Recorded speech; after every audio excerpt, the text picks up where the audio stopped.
Ijambo ry'ubwenge ry'uno munsi turaganira ku mbaraga zo gukorana umurava, the power of diligence.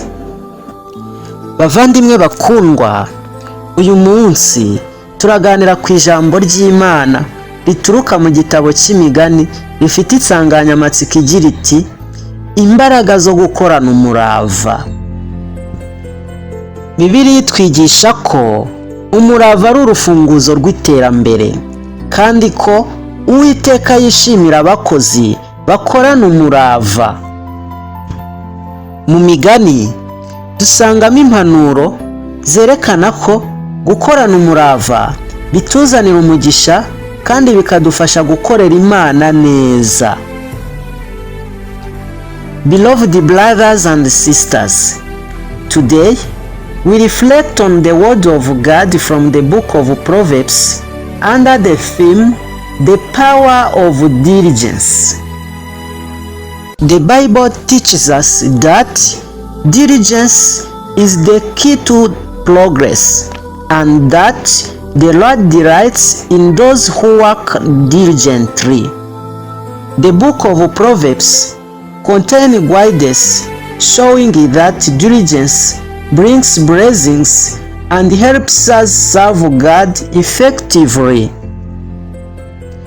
Imigani igice cya 10 umurongo wa 4 iravuga iti ukoresha ukuboko kudeha azakena, ariko ukuboko k'umunyamwete gutera ubukire.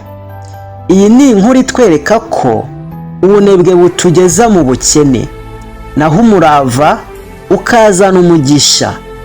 Umukristo ugira umurava mu murimo we no gukorera Imana ahora yiteguye kandi akora ibyo asabwa mu gihe gikwiye.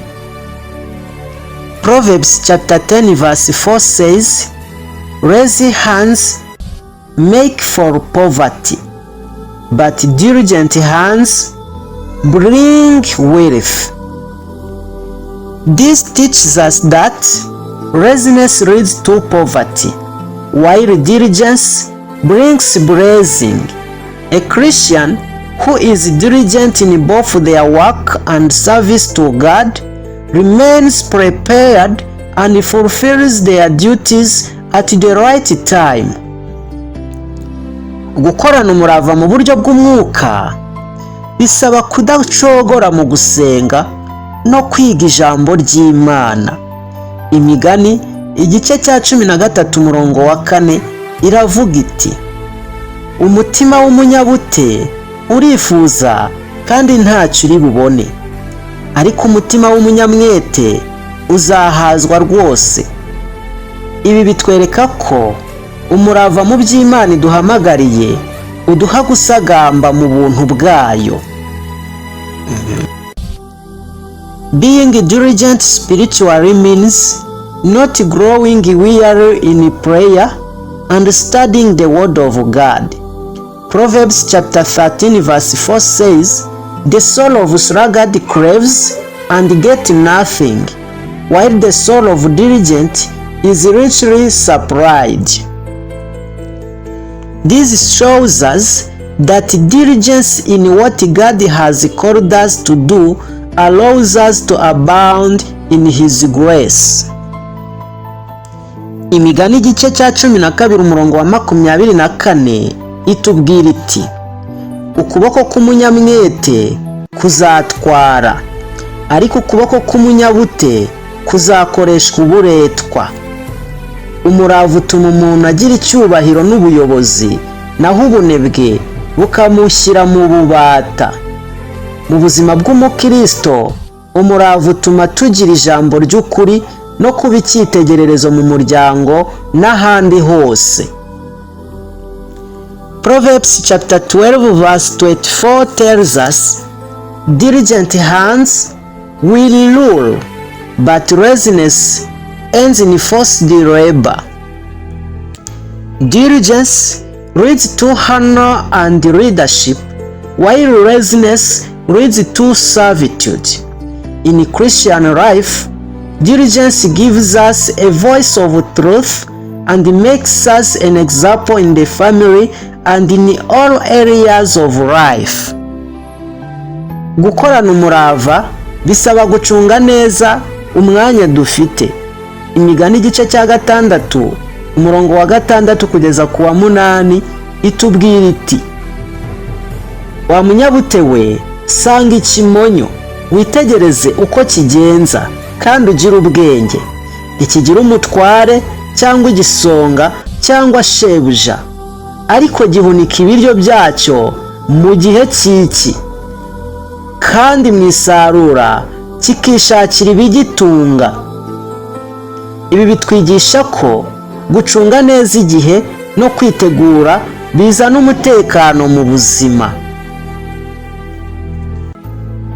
Diligence requires a good time management.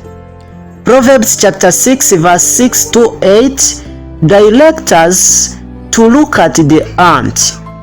Go to the ant, you sluggard, consider its ways and be wise. It has no commander, no overseer or ruler, yet it stores its provisions in summer and gathers its food at harvest. This teaches us that proper planning and preparations bring security in life.